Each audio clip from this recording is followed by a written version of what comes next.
केरल जितना अपनी प्राकृतिक खूबसूरती के लिए प्रसिद्ध है, उतना ही समृद्ध सांस्कृतिक विरासत के लिए भी जाना जाता है। यहाँ कलरीपयट्टू जैसे मार्शल आर्ट का अत्यधिक महत्व है, जो न केवल राज्य की सांस्कृतिक पहचान को परिभाषित करता है, बल्कि उसकी परंपराओं के संरक्षण में भी महत्वपूर्ण भूमिका निभाता है।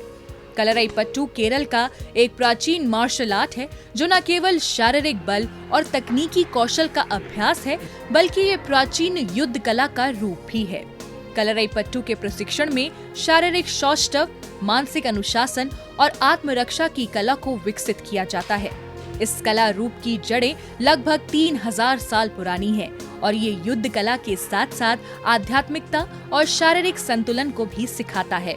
कलरीपयट्टू में खाली हाथ से लड़ने से लेकर छड़ी, ढाल तलवार, भाला, गदा और लचीली तलवार सहित कई तरह के हथियारों का इस्तेमाल किया जाता है। चपलता और लचीलापन इस युद्ध कौशल की पहचान है।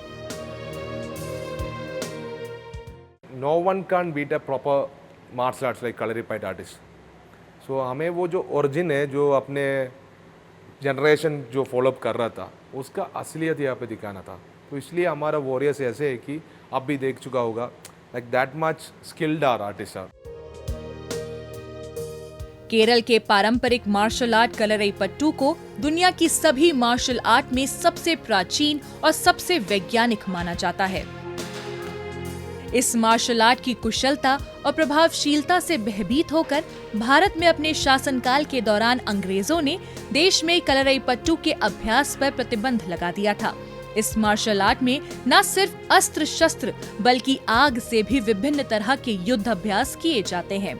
ये किसी सर्कस के करतब नहीं, बल्कि सैकड़ों हजारों साल से किए जा रहे आत्मरक्षा तकनीक और आक्रमण का सुंदर सम्मिश्रण है।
प्रभातखबर.com, विश्वास वही, रफ्तार नहीं।